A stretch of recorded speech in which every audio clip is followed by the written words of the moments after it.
Welcome to our Seminar Leadership Podcast. Today we're diving into our experiences as seminar leaders for our class on sovereignty and circulation in the Indian Ocean world.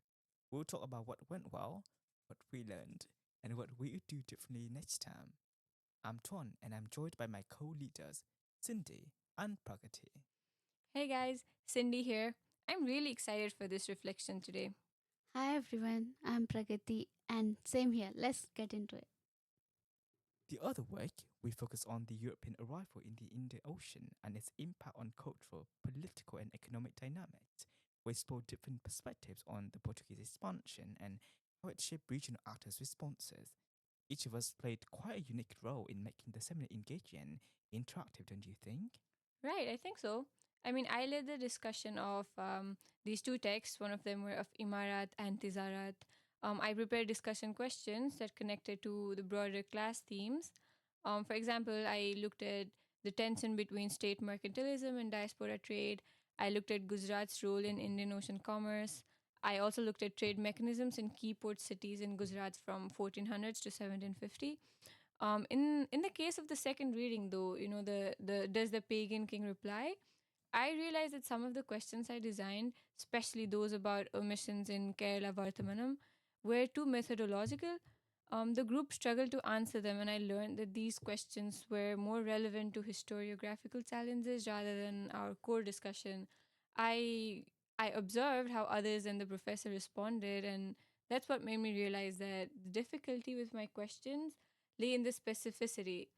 I think next time I'd aim for like a better balance between broad and detailed questions without like trying not to layer too much complexity unnecessarily.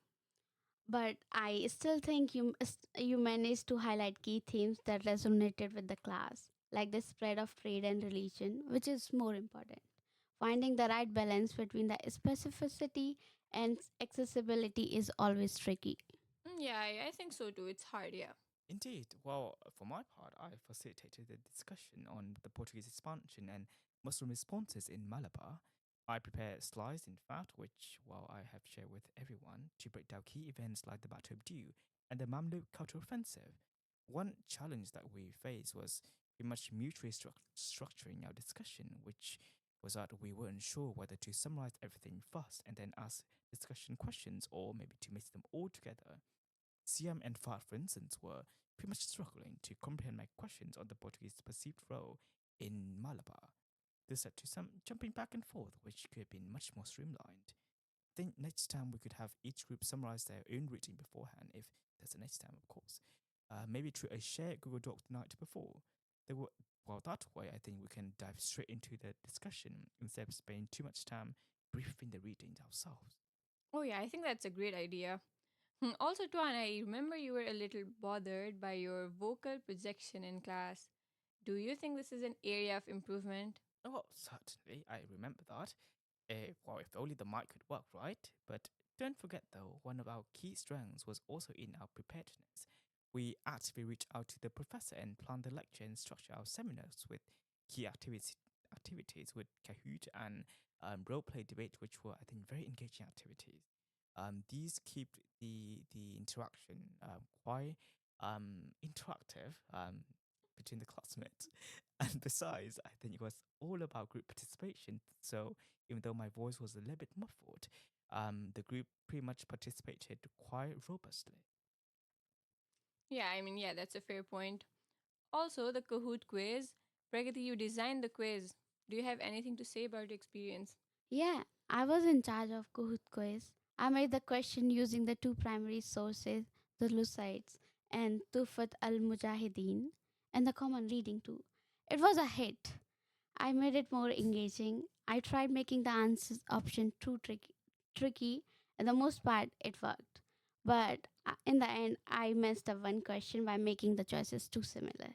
I think it's a lesson learned for the next time. Or maybe I will use AI as professor suggested.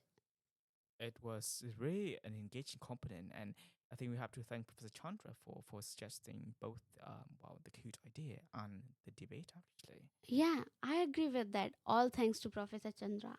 Also, after Kahoot, the debate on whether the Portuguese presence in Malabar was beneficial or harmful added a whole new level of excitement to the class. It was great seeing people who don't usually participate getting involved and actively challenging the opposing team. Yeah, but I thought that at first the energy was a little bit low and I was a bit concerned. Yeah, with that, I would agree. At first, it was, but once we got into the rhythm of debating, the classroom came alive. The arguments got more passionate, and people were really invested in defending their teams. I think it showed how history isn't just about memorizing facts, but it is about critically engaging with different perspectives and making a case for what we believe. I think it was a great learning experience, even with some time constraints in the end. Yeah, definitely. And to add to that, another success was maintaining the decorum during the debate, right?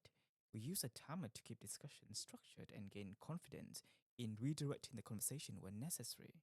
For example, when Olesia's group argued that the Portuguese arrival brought education and civilized the region, points that weren't actually in their readings, we stepped in to refocus the discussion on trade relations and how the Portuguese expansion actually threatened the patronage system between Malabar kings and merchants. Yeah, I mean, I think that was a good learning moment for us, like even as facilitators. I think next time we should remind everyone to like sort of stay in character rather than arguing from a modern perspective. Like if you remember, Leo was just digressing on how Western education brought civilization to India, but the point wasn't even education but trade. I think that they should have been engaging with the mindset of historical actors in the 1400s and 1500s rather than thinking about this in like a contemporary mindset, sort of. Oh, yes, the debate was fiery, but it was a bit off topic. Well, but we could also be more proactive and less reliant on the professors too. If we had taken more, I guess, control, we could have directed the window politics in the classroom, shaping the flow of the discussion much more effectively. Overall, I think we had a quite strong foundation with our preparation. We have identified ways to pretty much improve for next time with better discussion structuring and refining our questions, and I guess overall making the debate more immersive for the classroom. And of course, making sure we keep the energy up.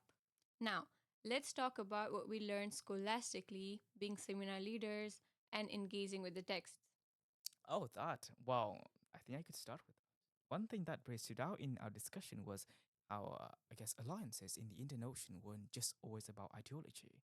They were often shaped by trade and security concerns. Like in Malabar, for instance, Muslim merchants called it Dar al Islam, which is the abode of Islam in English translation, which is my favorite concept, even though they lived under a pretty much dominantly Hindu ruler, which was the Zamarin. But this wasn't just symbolic. The Zambian actually protected their economic and religious interests. Exactly. And what's interesting is that when Muslim scholars in Calicut called for jihad, they did not target the Hindu Zamarin, who was resisting the Portuguese, but the Muslim Adil Shah of Bijapur. I think this shows they were frustrated with their own rulers for failing to protect Muslim subjects. It also challenges the idea of rigid Islamic governance in this period. Right? And that misunderstanding extended to the Portuguese too. Subramanjam argues that they thought that they could just walk in, dominate trade, but they completely underestimated how strong the existing networks were. They saw the world in pretty much simple and binary terms, Christian versus Moors, which were Muslim in this case, and this made them well, pretty much blind to the complexities of local alliances. Because that's why the Zambian refused to expel Muslim merchants at Vasco da Gama's request in the Lucias, and he cared much more about trade stability, not religious divisions in the end. For that, I agree. The Portuguese were still carrying the legacy of Reconquista. When they entered the Indian Ocean, they saw their expansion not as a religious mission, and but in reality, their first decade, 1498 to 1959, was full of failures. They only really secured dominance after the Battle of Diu in 1509. Yeah, and yet they painted themselves as such dominant power in region upon their arrival. Yeah, I think it's tempting to romanticize their period as one of the cultural exchange, but it was actually really violent. Unlike earlier traders who integrated into Indian Ocean networks, these Portuguese brought an entirely new model of fortified trading posts, and military control. The expansion was not just about trade, it was also about imposing their power. Yeah, I mean, Tufat al Mujahideen even called for jihad against the Portuguese, describing their accents as brutal and exploitative. And but then you have the Luciads by Louis de Como, which paints Vasco da Gama as this heroic, almost divine figure. And the contrast between these two perspectives really show how history is shaped by who's telling the story, and we might actually never know the truth. Exactly, right? Whether you see the Portuguese as civilizers or invaders depends on which archive that you are looking at.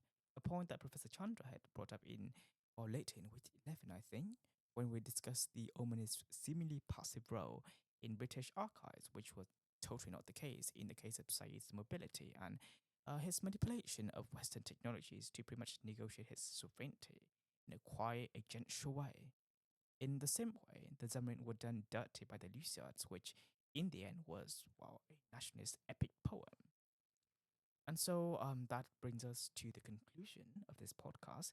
To sum up, I think the arrival of the Portuguese in the Indian Ocean wasn't just about exploration of trade, it was quite a huge clash of cultures, ideologies, and interests. While the Portuguese saw it as a religious mission, local communities were just trying to protect their way of life. Exactly. It wasn't just a straightforward conquest. There were many layers to the interactions, and the consequences of that arrival are still felt today in the region.